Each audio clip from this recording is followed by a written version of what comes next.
में जुलाई माह की प्रथम बैठक आयोजित की जा रही है। हमारे विद्यालय का समय क्या है वर्तमान में? बोलिए आप लोग, जो प्रश्न पूछा जाएगा। देखिए, 10:30 पर प्रार्थना सभा हमारी प्रारंभ हो जानी चाहिए। तो 10:30 पर प्रार्थना सभा तब प्रारंभ होगी जब हमारे शिक्षक और हमारे बच्चे 10 बजे से विद्यालय खुल जाएगी और आना शुरू कर देंगे। विद्यालय बंद होने का समय क्या है? 7:30। टाइम टेबल में 4:30 तक विद्यालय बंद होने का समय है। इसके बाद बच्चे क्या होते हैं, बंद होने के बाद क्या करेंगे? जैसे प्रार्थना सभा में हम बच्चों को एक बार खड़े करते हैं सुबह, उसी तरह से 4:30 के बाद उनको एक पंक्ति में खड़े करके कुछ आप एक्टिविटी करा सकते हैं, को करिकुलर एक्टिविटीज। और इसके साथ साथ सुबह जितने बच्चे आए हैं उनकी गिनती आप शाम को भी करें, ठीक है। जन शिक्षक के रूप में मेरा ये 3रा वर्ष पूर्ण हो रहा है। लास्ट ईयर में हम डिस्कस किए थे आपसे कि सिलेबस पूर्ण होना चाहिए, और बहुत ही सूक्ष्म अवलोकन करने के बाद पता चला कि अभी भी बहुत सारी समस्याएं हमारे विद्यालय में हैं। मूलभूत समस्याएं क्या हैं? हमारी पहली समस्या है कि बच्चे स्कूल नहीं आते हैं, कि कुछ बच्चे स्कूल नहीं आते हैं। अब कुछ बच्चे स्कूल आते हैं, कुछ बच्चे स्कूल आते हैं, कुछ बच्चे स्कूल नहीं आते हैं। दोनों बच्चों में अंतर क्या है? उनके जीवन में अंतर क्या पड़ता है? लगता है कि दोनों बच्चों की दक्षता समान है।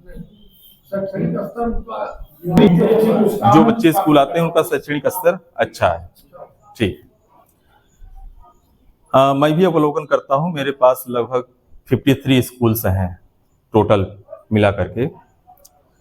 अवलोकन के दौरान पता चलता है कि बच्चों में दक्षता कम है, और उसका कारण ये पाया जाता है कि ये स्कूल नहीं आते हैं, जबकि उस दिन स्कूल में उपस्थित रहते हैं। इस वर्ष जो विशेष काम करना है हमको, ये 4था वर्ष है हमारा, इस पर आप 3 महीने लगातार काम करिए। मैं गारंटी के साथ कहता हूं कि दक्षता में परिवर्तन होगा। सुधार की बात न करके हम परिवर्तन की बात करते हैं, लेकिन 3 काम आपको करना है। अब बहुत सरल काम है, ठीक है, नोट करिए उसको। और इसको हम अपेक्षा रखते हैं कि जब आपके विद्यालय में पहुंचेंगे तो आप दिखाएंगे इसको शहर से। जब आप 10 बजे पहुंचते हैं स्कूल में, तो 10:30 से पहले आपके डायरी में ये नोट होना चाहिए कि आज आप विद्यालय में क्या पढ़ाने वाले हैं। इसको कक्षावार चाहे लिख लीजिए, चाहे सभी बच्चों को सम्मिलित करके आप पढ़ाते हैं। आपकी स्कूल की जो भी कंडीशन है, मान लीजिए कि शिक्षक कम है, आप एक साथ कई कक्षाओं का संचालन करते हैं, अथवा पर्याप्त शिक्षक हैं तो अलग अलग कक्षाओं का संचालन होता है। पहुंचते हैं तो 10:30 पर आपकी दैनंदिनी उस तारीख की कंप्लीट होनी चाहिए, चाहे आप उसी दिन लिखें अथवा एक दिन पूर्व में लिखें, लेकिन 10:30 से पहले लिखी होनी चाहिए कि आप कक्षा में किस विषय में, किस पृष्ठ क्रमांक अथवा पाठ में, किस कक्षा में आप अध्यापन कार्य किस विषय वस्तु पर करेंगे। अब इसको आसान भाषा से समझिए। जैसे मान लीजिए कि आपको ABCD पढ़ाना है, तो सरल भाषा में लिखिए कि आज बच्चों को ABCD कितने अक्षर आप सिखाएंगे। जैसे 26 अक्षर हैं, 26 अक्षर में डिवाइड कर लीजिए कि 5 अक्षर सिखा रही हैं, 10 अक्षर सिखा रही हैं। आप वर्ण सिखा रहे हैं तो किस मात्रा पर आधारित वर्णों को सिखा रहे हैं, छोटी की मात्रा है कि छोटाओं की मात्रा है, इस तरह से बताते होंगे ना।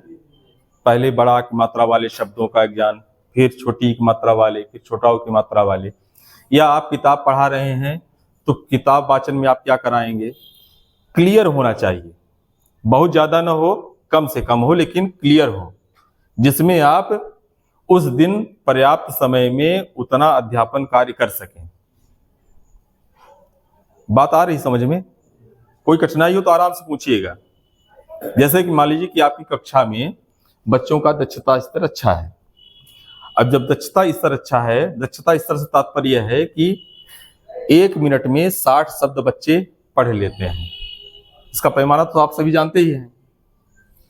सामान्यतः जोड़ घटाना गुणा भाग बच्चों को आता है। पुस्तक पढ़ लेते हैं, जोड़ घटाना गुणा भाग आता है, अर्थात दक्षता स्तर उनका कहाँ शुरू होता है? अंकुर, तरुण, उमंग स्तर पर बच्चे हमारे पहुंच गए हैं। यदि हमारे बच्चों का दक्षता स्तर ठीक है तो हम पाठ्यक्रम पढ़ाएंगे। यहां पर हमारे प्राथमिक शिक्षक भी हैं। जब बच्चा छोटा होता है, जन्म लेता है, तो सीखना प्रारंभ कर देता है, ठीक है, और बोलता कुछ नहीं है लेकिन उसका सीखना प्रारंभ रहता है। ध्यान दीजिएगा जो मैं कह रहा हूं, बोलता नहीं है, लिखता नहीं है, पढ़ता नहीं है, लेकिन सीखना प्रारंभ रहता है। यही वातावरण स्कूल में होना चाहिए कि बच्चे सीखें। अब क्या सीखें? जो उसको दिखाई देगा वही सीखेगा। बच्चे को जो दिखाई देगा, शिक्षक जो करेंगे, the teacher is the only resource for that students. दूसरा कोई नहीं है, केवल शिक्षक ही उन बच्चों के लिए रिसोर्स है। The golden years of the school student are from the birth, by the birth कह सकते हैं उसको, up to 8 years. 8 years are the golden years of whole life a child. 8 वर्ष स्वर्णिम वर्ष होते हैं एक बच्चे का। 6 वर्ष में बहुत कुछ सीखता है वह, चाहे जो कुछ भी सीखे अपने परिवेश से, 6 वर्ष तक खुद सीखता है। लेकिन अभी 2 वर्ष शेष रहते हैं। अब 2 वर्षों के अंदर ही इन 2 वर्षों को व्यतीत करता है हमारी विद्यालय में। एफएलएन में 3 स्टेप बताई गई है सीखने की प्रक्रिया की। एफएलएन वाले शिक्षक बता सकते हैं कौन कौन से 3 स्टेप हैं। फर्स्ट क्या है? I do. सेकंड है वी डू। थर्ड है यू डू। आई डू मतलब शिक्षक जो करते हैं, फिर शिक्षक बच्चों के साथ वी डू करें, और यू डू में बच्चे एक एक करके दिखाएं। लेकिन यदि आप वी डू की प्रक्रिया नहीं करते हैं अपने स्कूल में, अर्थात शिक्षक बच्चों के साथ अभ्यास नहीं कराते हैं, तभी आई डू और यू डू की प्रक्रिया जारी रहती है। जैसे आपको उदाहरण में दे रहा हूं, हम लोग पढ़ते थे वेडनेसडे का उच्चारण करते हैं बुधवार के लिए, वेंसडे होता है। शिक्षक ने जो उच्चारण किया वही उच्चारण हम भी कर रहे हैं। WERE वेयर हम लोग बोलते हैं, जबकि वर उसका उच्चारण है कैसे? शिक्षक ने जो बोला वो हम भी कहना प्रारंभ कर दिए।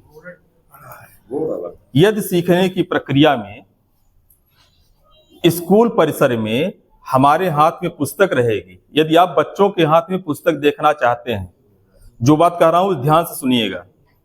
यदि आप अपेक्षा रखते हैं कि हमारे स्कूल में बच्चों के हाथ में पुस्तक हो, तो शिक्षक के हाथ में पुस्तक होनी चाहिए।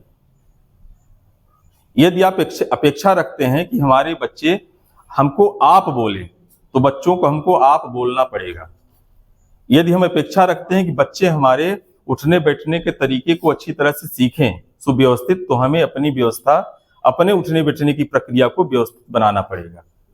कहने का तात्पर्य है आई डू और यू डू की प्रक्रिया अनवरत जारी रहती है।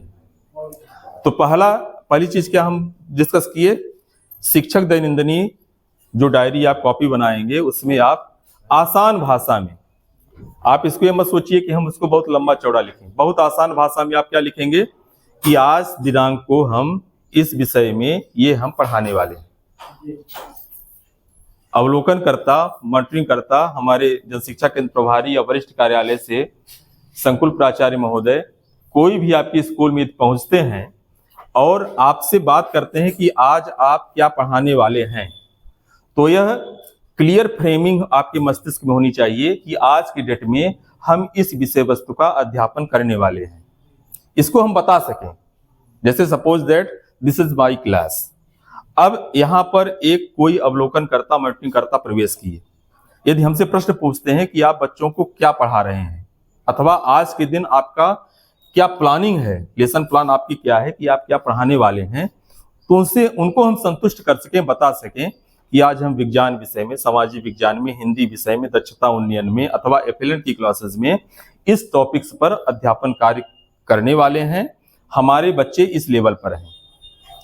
एक शिक्षक पूर्णतः अपनी कक्षा में एक एक छात्र की ट्रैकिंग उसके मस्तिष्क में होनी चाहिए जैसे मान लीजिए हम बात करते हैं कि कौन सा विद्यार्थी कितना जानता है, तो उसका जो लेवल है, तो ट्रैकिंग, बच्चों के दक्षता की ट्रैकिंग शिक्षक के मस्तिष्क में हमेशा अंकित होनी चाहिए। हमारे स्कूल में कितने विद्यार्थी रहते हैं? एक कक्षा में 15 रहते हैं, 20 रहते हैं, 10 रहते हैं, 5 रहते हैं, इससे ज्यादा तो नहीं है। तो हम आश्वस्त रहें कि हमारा बच्चा इस लेवल का है। जब उनकी लेवल का हम अध्यापन कार्य करेंगे तो अच्छी तरह से कर सकते हैं। अब जब हम एक बार अपनी डायरी में लिख लिए कि आज हमारा ये प्लान है, जैसे मान लीजिए कि मैं इंग्लिश का टीचर हूँ, हिंदी का हूँ, संस्कृत का हूँ, विज्ञान का हूँ, हमको अपनी विषय वस्तु उनको समझाना है, तो सबसे पहले तो हम कहाँ से प्रारंभ करेंगे? दक्षता से। दक्षता इसलिए जरूरी है, सबसे पहले कक्षा 3 तक के बच्चे क्या सीखते हैं स्कूल में? पढ़ना सीखते हैं। They learn to read. बच्चे क्या सीखते हैं? पढ़ना सीखते हैं। फिर आगे सीखने के लिए पढ़ते हैं। In the subsequent classes the student read to learn. दोनों में अंतर है, ध्यान सुनिएगा। कक्षा 3 तक बच्चे क्या करते हैं? पढ़ना सीखते हैं। अब कक्षा 3 के आगे सीखने के लिए पढ़ते हैं। तो सीखने के लिए फॉर द लर्निंग, अब पढ़ते हैं। जब पढ़ना ही नहीं आता है आएगा उनको, तो कैसे पढ़ेंगे किताब को?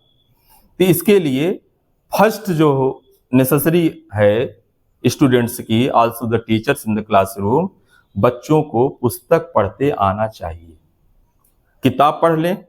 अब विथ द अंडरस्टैंडिंग, ध्यान दीजिएगा, national initiative for proficiency in reading with understanding, दक्षता उन्नयन की किताब जो हमारी विद्यालय में आती है, 400 करोड़ रुपए खर्च होते हैं इसके प्रिंटिंग में, लेकिन उसकी वैल्यू क्या है हम लोग सब लोग समझ रहे हैं अच्छी तरह से।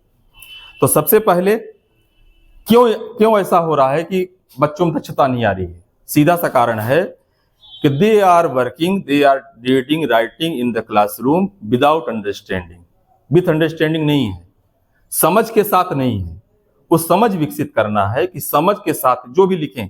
होता क्या है कि चलो तुम भी लिख लो, इसकी कॉपी उतार लो, उसका वर्कबुक ले लो, तुम भी लिख लो, ये लिख लो, इसकी पूरे, है ना। हम भी पूछे कहाँ तक आपने वर्कबुक कराए, तो सर इतना भरे हैं। भरने से कोई भी अर्थ नहीं है जब तक विथ अंडरस्टैंडिंग नहीं होगा, समझ के साथ। आसान भाषा में मैं आपसे बात कर रहा हूं, आप थोड़ा सा ही पढ़ाइए लेकिन समझ के साथ, तो आपको भी संतुष्टि मिलेगी, बच्चे भी संतुष्ट होंगे। और असली संतुष्टि यदि हमें मिल गई अपने काम से, तो उसके बराबर परम सुख कुछ भी नहीं है संसार में। यदि हम संतुष्ट हो गए अपने कार्य से, यदि शाम को हम जाते हैं 4 बजे के बाद और मुझे लगता है कि आज हमने ये सिखाया, देखिए पढ़ना अलग बात है, हम लर्निंग पर बात कर रहे हैं। और ये तो बच्चे हैं और छोटे बच्चे हैं। एक शब्द में, एक वाक्य में मैं बोलता हूं, बच्चों की कोई गलती नहीं है। बच्चे हमको मानते हैं, इसलिए कि जब हम 1 पेज कागज मांगते हैं तो 20 बच्चे कागज फाड़ के खड़े हो जाते हैं। 1 गिलास पानी की आवश्यकता हो, 20 बच्चे दौड़ते हैं। तो मानते तो हैं, सम्मान करते हैं। हम भी उसी भाव से उनका सम्मान यदि करें, ठीक है। स्कूल नहीं आते हैं तो इसलिए नहीं आते हैं कि उनको पता है कि स्कूल न आने से ये जो है तो फायदा है, उनकी अभिरुचि नहीं है। उसी अभिरुचि को जगाने के लिए रेडीनेस वीक्स वगैरह कहा जाता है कि स्कूल में हम संचालित करें। दूसरा काम, पढ़ाने के बाद शाम को नेक्स्ट स्टेप आप नोट करिए, बच्चों की एक कॉपी बनवाइए होमवर्क की, अलग अलग कॉपी नहीं, एक कॉपी, उसका नाम रहेगा होमवर्क कॉपी। नोट करिए, प्रत्येक बच्चे के पास एक कॉपी होनी चाहिए, चाहे रफ कॉपी ही हो, जरूरी नहीं कॉपी हमारी बहुत महंगी हो, रफ कॉपी ही हो। उसकी कॉपी का नाम अपनी स्कूल में कक्षा में बच्चों को बता दें, कॉपी कौन सी है, ये होमवर्क कॉपी है। कौन सी कॉपी है? जैसे मान लीजिए हम किसी बच्चे से बोले कि होमवर्क कॉपी दिखाओ, तो उसी कॉपी को निकाल करके बच्चा उसको दिखा दे कि ये होमवर्क कॉपी है। हम पढ़ाने के बाद कहेंगे कि अपनी होमवर्क कॉपी निकालिए। आप होमवर्क में वही दें जो उस दिन हम पढ़ाए हैं। ध्यान दीजिएगा, जो हम नहीं पढ़ाए उसको होमवर्क में नहीं देंगे, जो हम कक्षा में पढ़ाए हैं वही हम होमवर्क में देंगे। और कैसे देंगे? इसको हम रिटर्न में देंगे। उसको बोलेंगे कि आप नोट करिए, ऐसे मौखिक नहीं, कॉपी में कहना है कि इसको हमें नोट करना है। फिर इसके बाद को करिकुलर एक्टिविटीज कराने के बाद हमने छुट्टी कर दिया, बच्चे चले गए 4:30 के बाद। ध्यान दीजिएगा, 4:30 के बाद ही हमारी विद्यालय बंद हो तो एक अच्छा हमारे परिवार मतलब एक हम लोग सब एक शैक्षिक परिवार, विद्यालय परिवार के अभिन्न अंग है, तो समाज में अच्छा इसका मैसेज जाएगा। कहाँ से शुरू करेंगे अपना अध्यापन का टीचिंग? सबसे पहले ध्यान दीजिएगा, ये पूरा काम व्यर्थ हो जाएगा यदि इस काम को हम नहीं करेंगे। होमवर्क पूछना, बच्चे बताते हैं नहीं बताते हैं अलग बात है, लेकिन दूसरे दिन कक्षा में जब हम उपस्थित हुए, आप उनसे पूछिए कि कल जो होमवर्क दिए थे कितने लोगों को याद है, कितने लोग लिख करके लाए हैं। इसको रिटर्न में और लर्निंग के लिए आप मौखिक रूप से दोनों तरह से होमवर्क दे सकते हैं। तो हम बच्चों से बात करेंगे कि कल जो होमवर्क दिए थे वो होमवर्क कितने लोग याद करके आए हैं, लिख करके लाए हैं, जैसा भी आप देंगे दोनों फॉर्मेट में। अब इसमें क्या होगा कि पहले दिन कोई भी बच्चा नहीं लिख करके आएगा याद करके, दूसरे दिन फिर हम जब इसको प्रतिदिन डेली अपनी एक प्रक्रिया में अपना लेंगे, आप देखिएगा 10 दिन बाद परिवर्तन आना शुरू होगा। कुछ बच्चे, ये तो देखिए बच्चों के मस्तिष्क में आ जाना चाहिए कि हमसे शिक्षक कहाँ से बात करना प्रारंभ करते हैं। अभी छोटे छोटे बच्चे होते हैं, डेली क्लास में बैठा था, बच्चों से सामान्य चर्चा कर रहा था, किस कक्षा तक पढ़ोगे? तो 12वीं के बाद कौन सी कक्षा पढ़ोगे? तो दूसरी के बच्चे जानते हैं कि हम कॉलेज पढ़ेंगे, 13वीं नहीं करेंगे, 13वीं पढ़ेंगे, 14वीं पढ़ेंगे। जैसे हम अपने समय को याद करते हैं, हमको लगता था 12 के बाद हम 13 कक्षा पढ़ेंगे, फिर 14 कक्षा होती होगी, 15 होती होगी। आज के बच्चे देखिए जानते हैं। एक दूसरी की लड़की बोली कि मुझे डॉक्टर बनना है। क्यों बनना है? लोगों की जान बचाना है। मतलब ऐसा नहीं है कि बच्चों में नैतिक शिक्षा नहीं है, उनके अंदर यदि आप बात करेंगे बहुत सहजता से, कुछ बच्चे बहुत अच्छी तरह से अपनी अभिरुचि भी बताते हैं और सकारात्मक उत्तर भी देते हैं। तो प्रतिदिन यदि आप शिक्षक डायरी लिखना, होमवर्क देना और होमवर्क पूछना, 3 काम, इसमें किसी को कठिनाई है? कोई हमारे शिक्षक साथी बोले?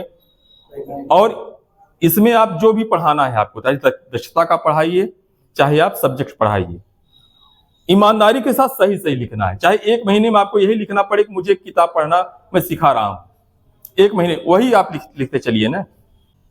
इतना यदि आप if we discharge our duties to utmost ability and sincerity and spare no efforts to for this work, entire satisfaction to our students, also yourself if you want,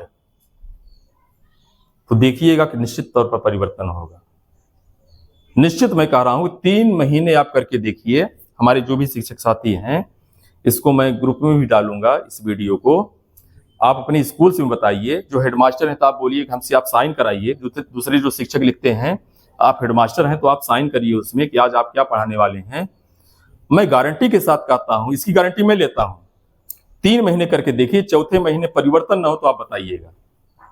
जिस लेवल पर आपकी विद्यालय है बहुत ज्यादा परिवर्तन होगा। कुछ नहीं करना है, शिक्षक दैनिक में वही लिखना है जो, ध्यान दीजिएगा, इसको मैं ऐसे नहीं कर रहा हूं कि आपको शिक्षक दैनिक जैसे आज तक हम लिखते चले आए हैं वही लिखना है। फिर से मैं फोकस कर रहा हूं इस बात पर, वही लिखना है जो हमको पढ़ाना है ईमानदारी के साथ, वही होमवर्क देना है जो हम पढ़ाए हैं, और दूसरे दिन वही पूछना है जो होमवर्क दिए। 3 काम को आप करिए, 3 काम 3 महीने, पूरा आपका परिवर्तन हो जाएगा। चौथे महीने इस पर हम बात करेंगे कितना हुआ है, और जो भी हम मॉनिटरिंग करेंगे आपके स्कूल से पहुंचेंगे देखने के लिए। तो हमको यही 3 चीज चाहिए। आपके शिक्षक दैनिक, बच्चों से बात करेंगे तो क्या होमवर्क मिला था, मैं भी वही पूछूंगा और बच्चे भी वही बताएं। ठीक है, धन्यवाद।